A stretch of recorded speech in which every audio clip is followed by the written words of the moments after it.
diurut-urut masalahnya duit juga, gitu kan.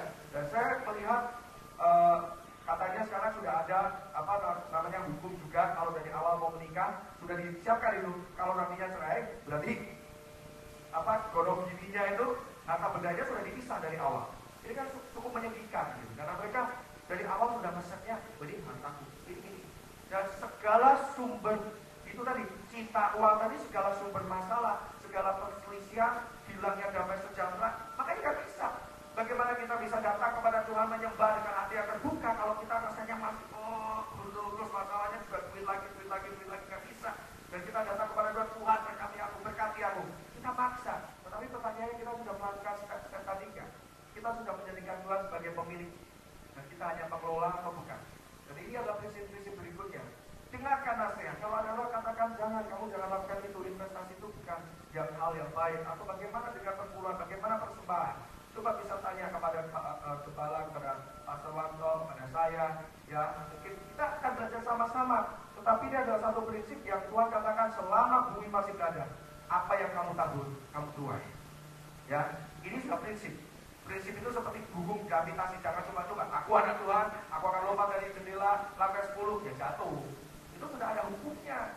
Jadi hukum Tuhan yang mengatakan bahwa semua tabur tuai dan sebagainya berlaku. Dengarkan nasihat orang bijak, orang-orang benar. Nah, yang kelima adalah memberi kepada orang miskin. Siapa menaruh belas kasihan kepada orang yang lemah, memiutangi Tuhan. Saudara tahu arti memiutangi nggak?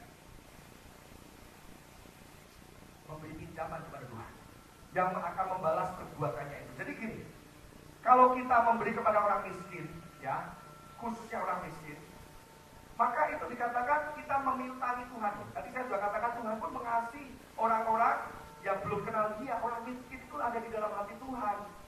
Ya, jadi kalau kita memberi kepada orang miskin, maka Dia akan meminta, kita itu akan memintangi. Seolah-olah gini, Tuhan, saya mau beri orang miskin kepada orang miskin. Tuhan akan katakan, kamu mau beri kepada orang miskin, yaudah aku bond sama kamu dulu, aku utang sama kamu dulu, nanti tak gantiin.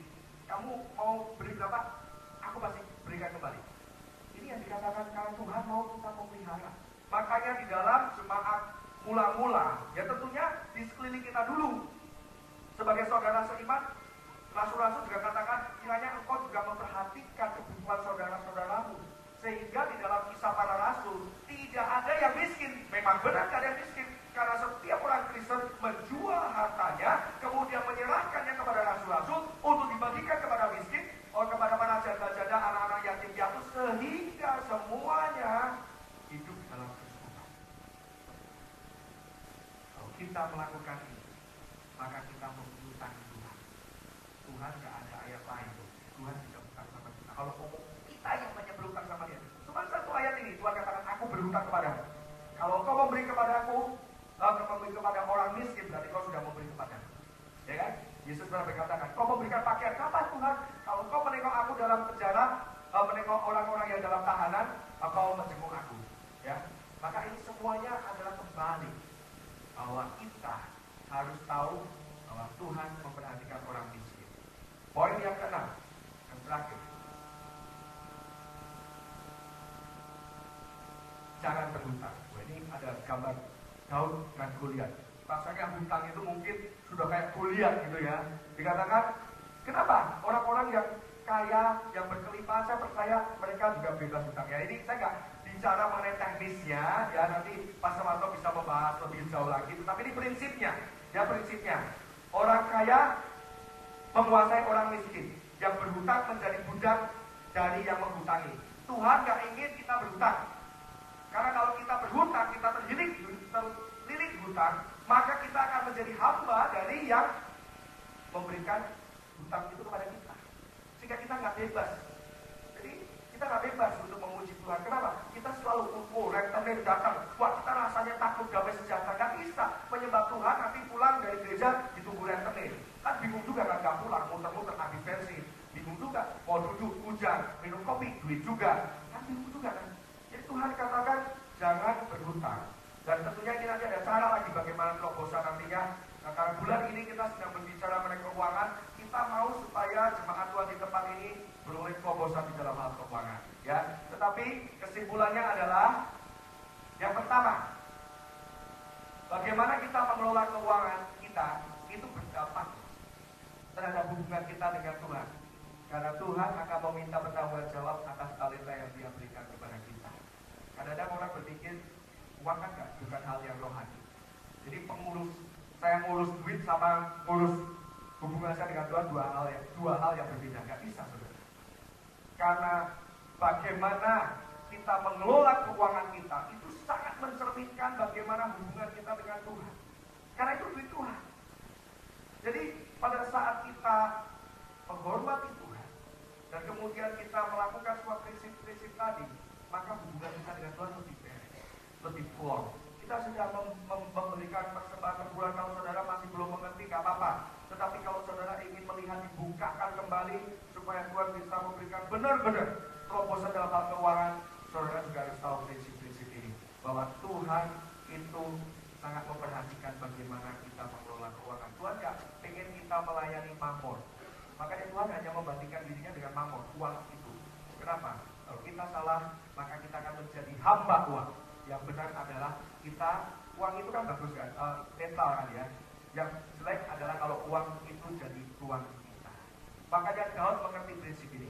Maka waktu dia mengatakan Tuhan adalah gembalaku yang baik, Dia yang memelihara aku. Sampai akhirnya di ayatnya yang kelima, kalau saya tidak salah, pasal 23, dikatakan kebajikan dan kemurahan Tuhan lah yang mengikuti seumur hidupku.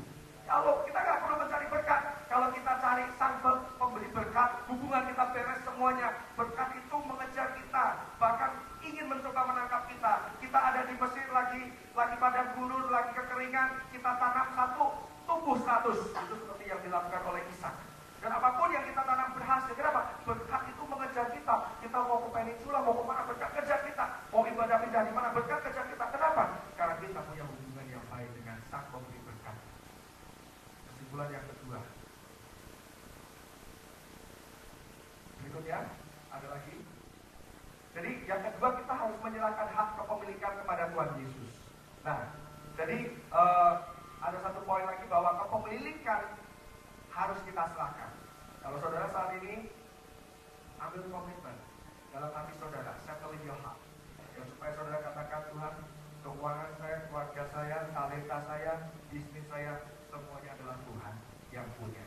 Dan yang ketiga tentunya adalah jangan menjadi hamba uang. Cukupkanlah dirimu dengan apa yang ada padamu.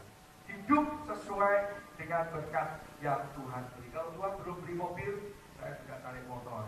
Kalau pada saat nanti Tuhan berikan mobil, ya puji Tuhan. Tetapi saya benar-benar sudah gak mikirin itu lagi.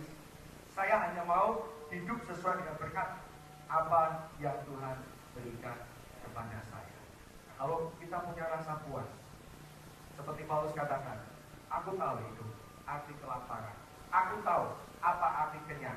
Aku telah mencoba untuk mencukupkan dalam segala keadaan. Ini bicara kontentment. Ini berbicara sikap hati. Meskipun kita punya lebih, kita gak akan menjadi sama. Kalau kita kekurangan, kita percaya Tuhan yang akan sediakan. Nah, inilah yang akan kita lakukan. Dia ambil satu komitmen. Dan hari ini gak akan ada satu yang spektakuler doa kecuali kalau yang mau ambil komitmen. Saya udah para musisi juga bisa kembali. Dan ini biarlah kita fokusnya kepada Dia. Saya tahu tentunya kita ingin ada satu terobosan, didoakan dan sebagainya. Tetapi saya merasa hari ini kita mau didoakan sampai berapa kali pun, kalau kita nggak mengakui kedaulatan Tuhan dulu, terlebih dahulu di dalam hati kita, nggak akan bisa. Kita mau didoakan di tekil roh apapun itu nggak bisa. Karena itu bukan roh. Tetapi itu ada satu komitmen, keputusan yang mengatakan Tuhan, Engkaulah pemilik dari segalanya. Aku hanyalah pengelola.